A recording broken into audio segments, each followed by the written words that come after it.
in people's lives, there's only maybe a half dozen, 7, 8 categories that really matter. Most people, they major in minor things. They focus on stuff that doesn't matter. They know more about this celebrity going in and out of rehab than they do about their own personal development. But I look at and say, if you look at your body, without that, everything else is out the door. You don't want to be richest man in the graveyard. That's not going to do it. If there is energy, if there's vitality, if there's strength, it's going to show up in your relationship. It's going to show up in your business, show up in your life. That's an area you got to master. You can't dabble. It's too important. Emotions are everything.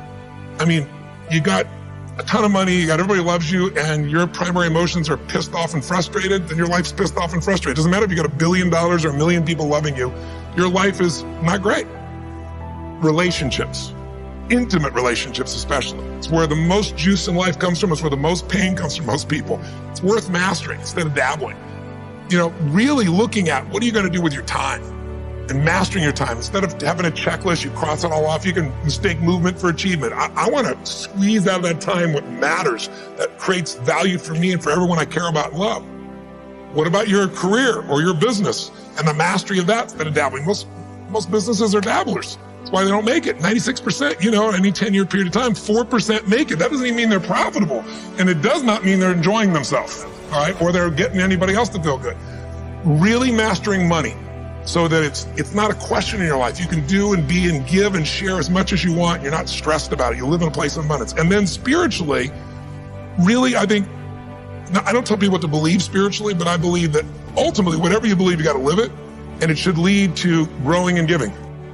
Everything in your life happens for a reason. Your responsibility is to look at these things in your life and ask this question, why now?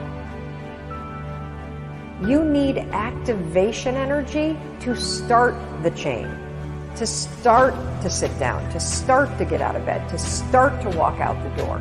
That's the key to creating any kind of change. This activation energy inside of you that causes the initial boom. And then what do we hear over time? Once you start, there's a chain reaction, and that allows you to keep going. The most basic answer, I'm sorry it's so simple, but it's true, it's fear. People making this complex process, this woman's telling me that I don't understand why I don't do this, why I feel this way. I said, it's called fear. Everybody's afraid we're not enough. Everybody's afraid we're not rich enough, smart enough, young enough, quick enough, fast enough. It's human nature.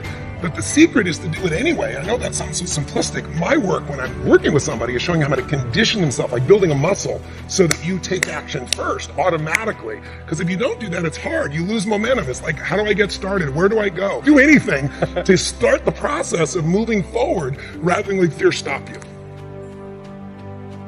If your goals are easy to achieve, they are not big enough. Set bigger goals.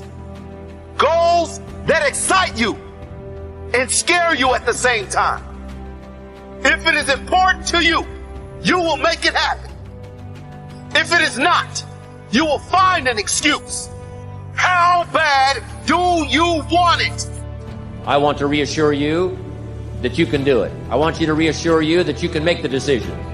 I want to reassure you that no matter what the night, no matter what the storm, no matter what the difficulty, there isn't anybody here that can't figure it out, find some things to do, step at a time, yes.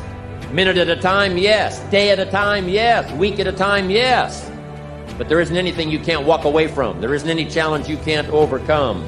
I want you to have that kind of belief in yourself. The mindset of moving past fears and insecurities and making sure you want something so desperately that you're willing to work for it. But half of changing is action, the hardest part. It requires discipline, devotion, and determination. Know what you're going after.